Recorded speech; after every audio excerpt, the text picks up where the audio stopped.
Welcome dear students, आप सभी का स्वागत है हमारे यूट्यूब चैनल पे। तो दोस्तों, इस वीडियो में मैं आपको कक्षा 11वीं विषय अर्थशास्त्र यानी कि इकोनॉमिक्स का पेपर बताने वाला हूं। त्रैमासिक परीक्षा 2024-25 इकोनॉमिक्स यानी कि अर्थशास्त्र का पेपर जो आपका 18 सितंबर को होने वाला है, उसका कंप्लीट पेपर सॉल्यूशन मैं इस वीडियो में आपको करवाने जा रहा हूं।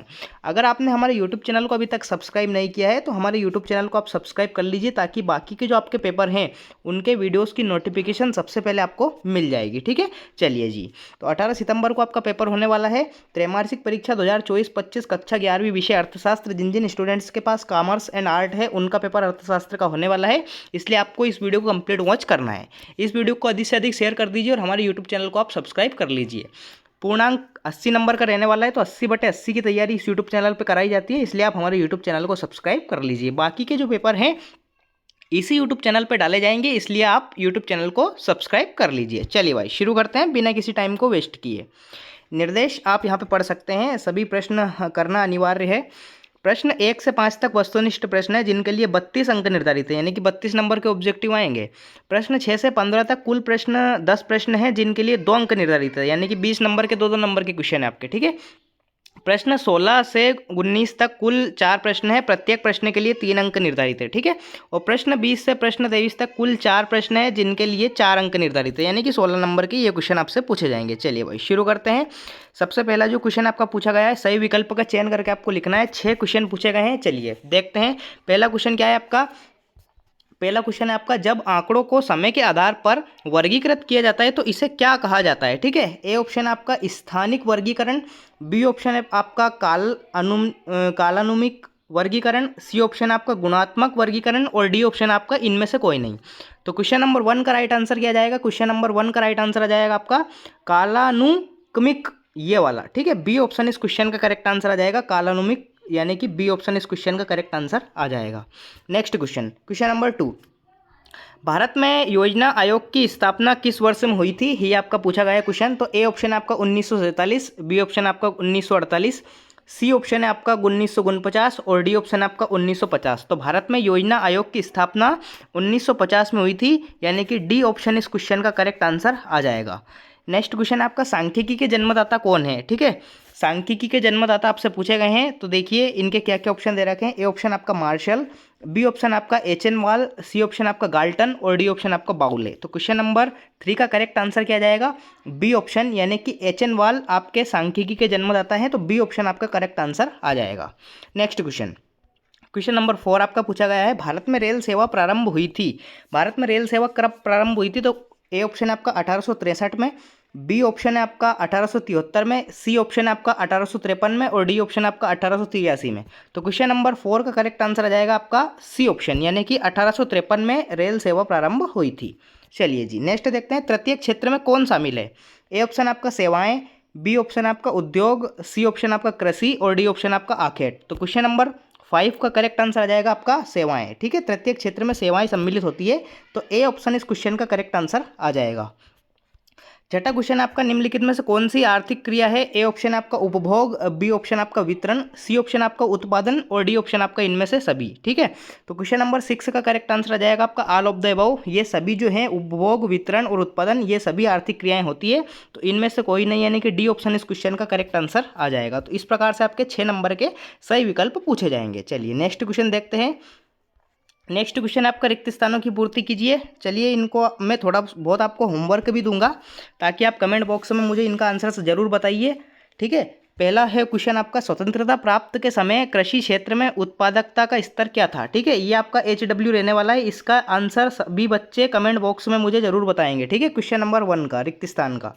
सेकंड क्वेश्चन आपका, नियोजित आर्थिक व्यवस्था में आर्थिक सत्ता का रिक्त स्थान हो जाता है। तो क्वेश्चन नंबर 2 का आंसर भी आपको कमेंट बॉक्स में मुझे बताना है। चलिए ऐसा करते हैं कि पूरे रिक्त स्थान 1-2 में बता देता हूँ, बाकी सबको आपको कमेंट बॉक्स में मुझे ज़रूर बताना है। ठीक है, ताकि मुझे भी पता लगे कि हाँ, आप भी तैयारी कर रहे हो। ठीक है, चलिए क्वेश्चन नंबर 3, केंद्रीय प्रवृत्ति का सर्वश्रेष्ठ माप क्या है? चलिए इसका आंसर मैं आपको बता देता हूँ। केंद्रीय प्रवृत्ति का सर्वश्रेष्ठ माप होता है माध्य। क्या होता है?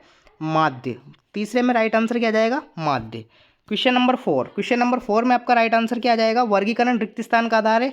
इसका भी आप कमेंट सेक्शन में मुझे ज़रूर आंसर दीजिए। क्वेश्चन नंबर 5 का भी आंसर आप कमेंट बॉक्स में मुझे बताइए। यानी कि आपके लिए एजीडब्ल्यू कौन सा हो जाएगा, question number 1, question number 2, question number 4 और क्वेश्चन नंबर 5। ठीक है, ये आपके लिए होमवर्क रहने वाला है। इसका स्टूडेंट जो भी करेक्ट आंसर बताएगा उसको 50 रुपये मेरी तरफ से फ़ोन पे किए जाएंगे। चलिए भाई, लास्ट क्वेश्चन क्या है आपका, पूंजीवादी अर्थव्यवस्था में प्रत्येक साहसी अपने लाभ को रिक्त स्थान कराना चाहता है, अधिकतम करवाना चाहता है। ठीक है, इसका राइट आंसर क्या जाएगा, अधिकतम। ठीक है, अधिकतम इस क्वेश्चन का करेक्ट आंसर आ जाएगा। तो इस प्रकार से आपके कंप्लीट रिक्त स्थान हो जाएंगे। नेक्स्ट क्वेश्चन देखते हैं अपन, सत्य असत्य का चयन करके आपको लिखना है। 6 क्वेश्चन पूछे गए हैं, चलिए इनके आंसर्स अपन देख लेते हैं।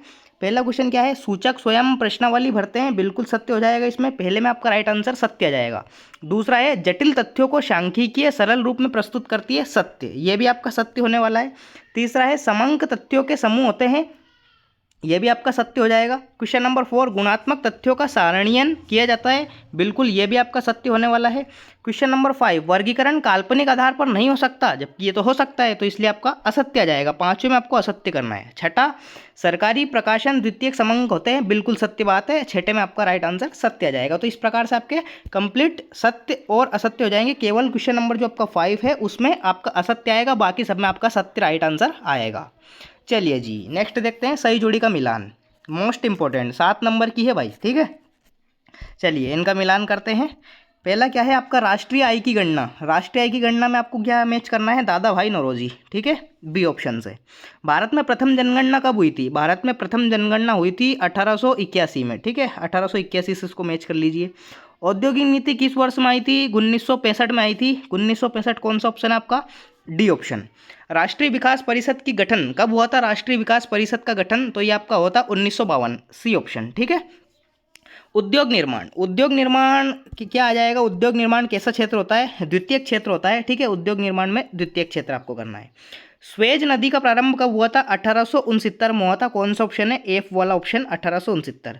संचयी आवृत्ति वक्र में क्या जाएगा, ओजाई वक्र भी से कहते हैं। तो इस प्रकार से आपकी 7 नंबर की जोड़ी आपको इस प्रकार से ही मैच करना है, तभी आपको पूरे के पूरे नंबर मिलेंगे भाई। चलिए नेक्स्ट क्वेश्चन देखते हैं, क्वेश्चन नंबर 5, एक शब्द एक वाक्य में आपको उत्तर लिखना है। चलिए पहला क्वेश्चन क्या है, पहला क्वेश्चन है आपका, अनुसंधानकर्ता द्वारा एकत्रित समंक को क्या कहलाते हैं, तो इसे हम कहते हैं प्राथमिक संबंध। क्या कहते हैं, प्राथमिक समंक भी लिख सकते हैं आप, संबंध भी लिख सकते हैं। ठीक है, संबंध लिख देता हूं मैं, प्राथमिक संबंध। ठीक है, पहले में आपका राइट आंसर क्या जाएगा, प्राथमिक संबंध। नेक्स्ट क्या है आपका, उस सांख्यिकीय विधि का नाम बताइए जो कम खर्चीली है। ठीक है, कौन सी है, प्रतिदर्श विधि। ठीक है, कौन सी है, प्रतिदर्श विधि। ठीक है, दूसरे का राइट आंसर क्या जाएगा, प्रतिदर्श विधि इसमें। नेक्स्ट जो क्वेश्चन है, भारत में जनसंख्या की गणना के लिए कौन सी विधि अपनाई जाती है, कौन सी विधि, सर्वेक्षण, सभी सर्वे करने आते हैं अपने घर घर। ठीक है, तो सर्वेक्षण विधि आ जाएगा, सर्वेक्षण। ठीक है, सर्वेक्षण इसका राइट आंसर आ जाएगा क्वेश्चन नंबर 3 का। नेक्स्ट, वर्तमान में आर्थिक क्रियाओं का मुख्य आधार क्या है, तो उत्पादन, उपभोक्ता और निवेश, 3 है इसके, तो तीनों को तीनों आपको लिखना पड़ेगा। चलिए मैं लिख देता हूँ, क्वेश्चन नंबर 4 का आंसर क्या हो जाएगा, उत्पादन, उत्पादन और उपभोग, और एक और क्या लिखना है आपको, निवेश। ठीक है, ये इसका राइट आंसर आ जाएगा क्वेश्चन नंबर 4 में, उत्पादन, उपभोग, निवेश। क्वेश्चन नंबर 5, अर्थशास्त्र का जनक कौन है, कौन है भैया, एडम स्मिथ है। ठीक है, एडम स्मिथ, ये इसका राइट आंसर आ जाएगा, एडम स्मिथ, अर्थशास्त्र के जनक इन्हें माना जाता है। क्वेश्चन नंबर 6, ये एक परिभाषा है, इसको मैं पढ़ के सुना देता हूँ। आर्थिक क्रिया से क्या अभिप्राय है, तो आर्थिक क्रिया ऐसी क्रिया होती है, वह क्रिया जिसके जरिए मनुष्य अपनी जरूरतों को पूरा करने के लिए धन का इस्तेमाल करता है, इसे हम कहते हैं आर्थिक क्रिया। क्या, एक बार और बता देता हूँ मैं, वह क्रिया जिसके जरिए मनुष्य अपनी जरूरतों को पूरा करने के लिए धन का इस्तेमाल करता है, उसे हम आर्थिक क्रिया कहते हैं। उदाहरण, जैसे कि फल सब्जी बेचना, ये उदाहरण हो जाएगा, क्योंकि वो अपने ज़रूरतों को ही तो पूरा कर रहा है फल सब्जी बेचकर। ठीक है, इसलिए तो ये इसका राइट आंसर हो जाएगा। क्वेश्चन नंबर 7, एक वचन में सांख्यिकी को क्या कहा जाता है, तो सांख्यिकीय विधियों का विज्ञान कहा जाता है। क्या कहा जाता है, लिख देता हूँ मैं, सांख्यिकीय विधियों का विज्ञान। ठीक है, सांख्यिकीय विधियों का विज्ञान, ये इसका राइट आंसर आ जाएगा, सांख्यिकी विधियों का विज्ञान, ये इसका करेक्ट आंसर आ जाएगा क्वेश्चन नंबर 7 का। तो इस प्रकार से आपके एक शब्द या एक वाक्य में उत्तर हो जाएंगे। तो इस प्रकार से प्यारे बच्चों मैंने आपको कंप्लीट आपके ऑब्जेक्टिव्स का सॉल्यूशन आपको दे दिया है, ठीक है। चलिए नेक्स्ट क्वेश्चन एंड आंसर्स की ओर बढ़ते हैं। क्वेश्चन आंसर रीड कीजिए। अगर आपने हमारे यूट्यूब चैनल को आप अभी तक सब्सक्राइब नहीं किया तो सब्सक्राइब कर लीजिए, ताकि इसका सॉल्यूशन का एक वीडियो मैं अलग से बनाऊंगा, उसकी नोटिफिकेशन सबसे पहले आपको मिल जाएगी। छठा क्वेश्चन क्या है, अर्थशास्त्र के विभागों के नाम लिखिए, राजस्व से आप क्या समझते हैं, ठीक है। 2 नंबर के क्वेश्चन है। क्वेश्चन नंबर 7, आर्थिक समस्याओं के कारण बताइए, सांख्यिकी क्या है। 8वां क्वेश्चन आपका, सांख्यिकी की 2 विशेषताएं लिखिए, अर्थशास्त्र के अध्ययन में सांख्यिकी का महत्व आपको बताना है। क्वेश्चन नंबर 8 हो जाएगा। 9वां है आपका, प्राथमिक समंक किसे कहते हैं, जनगणना से क्या अभिप्राय है, क्या आशय है, ठीक है। 10वां आता है आपका, सारणीयन का क्या अर्थ है, समांतर माध्य का सूत्र आपको लिखना है, ठीक है।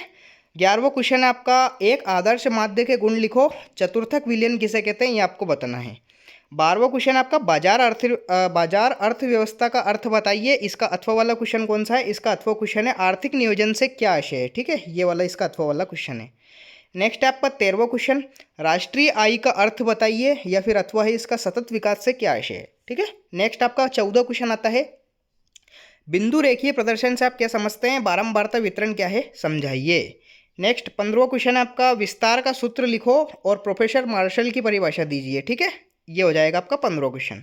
नेक्स्ट 3 नंबर के क्वेश्चन आते हैं आप। 16वां क्वेश्चन है आपका, 16वां, पूंजीवादी अर्थव्यवस्था की विशेषताएं लिखिए, अथवा है मिश्रित अर्थव्यवस्था के गुण आपको बताना है। 17वां क्वेश्चन है आपका, सांख्यिकी विधियां क्या है, उनके नाम लिखो, अथवा है आर्थिक और गैर आर्थिक गतिविधियों में अंतर स्पष्ट कीजिए। 18वां क्वेश्चन आपका, प्राथमिक आंकड़ों एवं द्वितीयक आंकड़ों में अंतर स्पष्ट कीजिए, और इसका अथवा है जनगणना विधि द्वारा सर्वेक्षण में आने वाली समस्याएं बताइए। क्वेश्चन नंबर 18वां हो जाएगा। 19वां क्वेश्चन आपका, निम्न आंकड़ों के समांतर माध्य ज्ञात कीजिए। समांतर माध्य कैसे ज्ञात करते हैं, जितनी भी ये संख्या है इन सभी को जोड़ दो, ठीक है, इन सभी को जोड़ दो, और इन सभी को जोड़ के जितनी भी ये संख्या है, जैसे कि 1 2 3 4 5 6 7 8 का भाग दे दो, ठीक है, ये आपका समांतर माध्य कैलकुलेट हो जाएगा। अथवा वाला भी आप कर सकते हैं, गतिहीन अर्थव्यवस्था से क्या तात्पर्य है, क्या ब्रिटिश शासन के दौरान भारतीय अर्थव्यवस्था गतिहीन थी, ये आपको बताना है।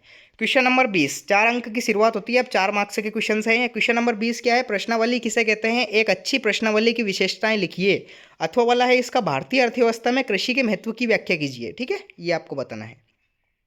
21वां क्वेश्चन आपका, प्राथमिक आंकड़ों के संग्रहण की विभिन्न विधियां की व्याख्या कीजिए, अथवा है साक्षात्कार यानी कि इंटरव्यू का उदाहरण प्रारूप बनाइए।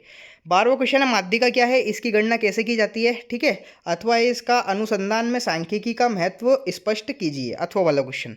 23वां और लास्ट क्वेश्चन है आपका, पंचवर्षीय योजनाओं के लक्ष्यों की संक्षेप में व्याख्या कीजिए, अथवा है इसका निम्नलिखित आंकड़ों को वृत्त चित्र द्वारा प्रदर्शित कीजिए, क्षेत्रक, वर्ष और ये दे रखे हैं, ठीक है, ये आपको बताना है। चलिए जी, तो इस प्रकार से मैंने आपको क्लास 11th इकोनॉमिक्स यानी कि अर्थशास्त्र का जो आपका पेपर है वो आपका 18 सितंबर को होने वाला है, उसका कंप्लीट पेपर सॉल्यूशन मैंने आपको करवा दिया है।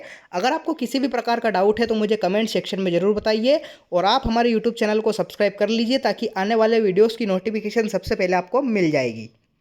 मिलते हैं अगले पेपर के साथ, तब तक के लिए टाटा बाय बाय, जय हिंद, वंदे मातरम।